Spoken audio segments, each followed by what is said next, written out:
is Purim Meshulash, what's called the three-part Purim, as a paradigm for life under the pandemic. I see my topic names are not always put in, so I'm putting it in now after the fact. So, if you know, this year, something that happens about once every 20 years, we have Purim Meshulash, which was just a few days ago. Meaning, Thursday night, Friday was Purim for most people, what we call Purim de Prazot, for the unwalled cities. And then, of course, you had Purim of Jerusalem, which is called Shushan Purim, of the walled cities from the time of Joshua ben Nun in the land of Israel. Normally it's on the 15th of Adar, and this year, since it falls on Shabbat, and the Talmud in Megillah says we don't read the Megillah on Shabbat, lest somebody take it into a public area for cubits, so we actually don't read the Megillah on Shabbat.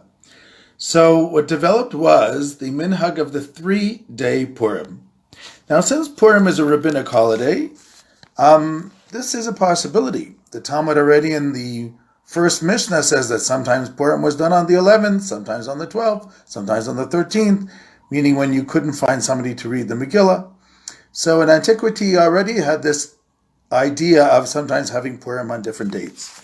But in our calendar, the Purim Meshulash is something very unusual, which does not happen often. Let me explain to you the Purim Meshulash and how unusual it really is. Well, Purim Meshulash, 3-part Purim, means like this. Purim is spread over 3 days. We read the Megillah Thursday night and Friday morning, like was done outside of Jerusalem. We give Matanot Levyonim, the alms for the poor, Thursday night and Friday, because they know when you read the Megillah, people give money. On Shabbat, we say Al Nisim in the prayer, and we recite the part of the Torah about the battle in Amalek, which was from Shmot, Exodus, in Parshat Beshalach, I think it's chapter 70. And that's it. And then on Sunday, we have the Purim Seudah, the special meal for Purim. We give the Mishloach Manot, as mentioned in the Megillah, the presents to our friends. But we don't even recite Al Nisim. It's like a Purim which isn't a Purim. It's a very strange feeling.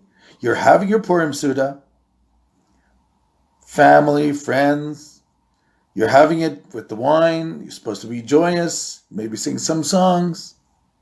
You give the Mishloach Manot, but you can't even say Al Nisim in the Tefillah because it's not actually Purim.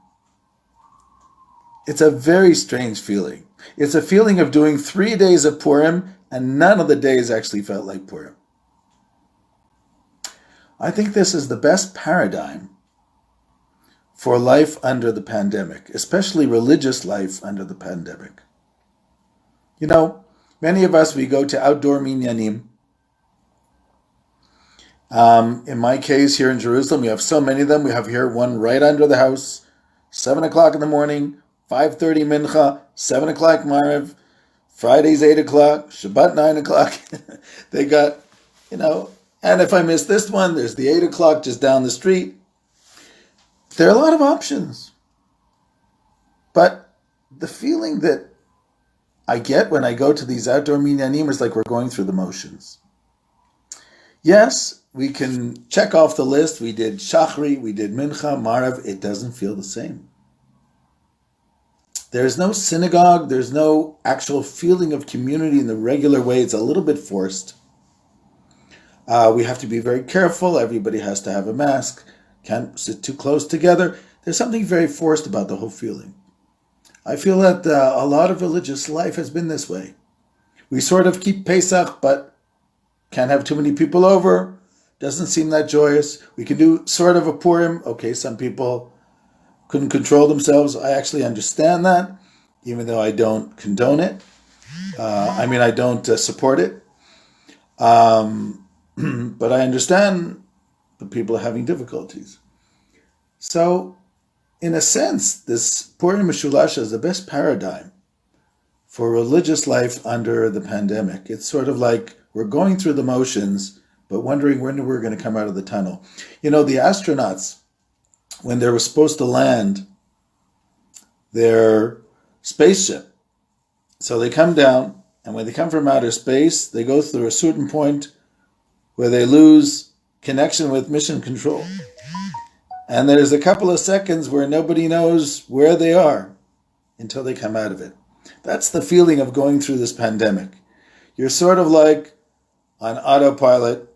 You're going through, you're doing the best you can, and you wonder how life is going to be after you get out of the tunnel, after you connect again. It's a very, very strange feeling.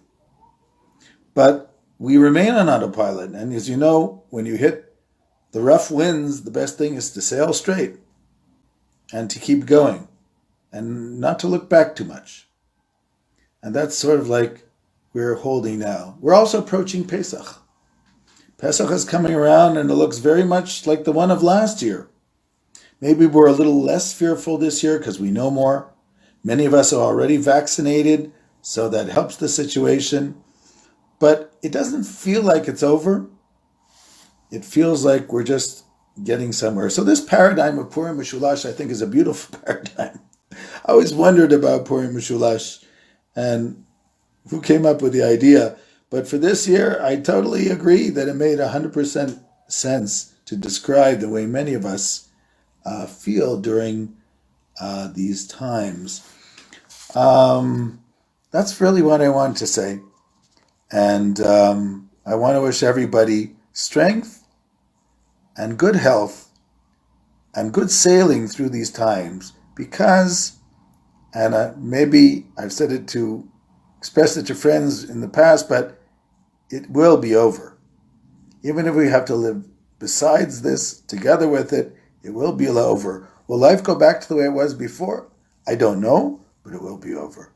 Wishing everybody health and happiness. Shalom, shalom.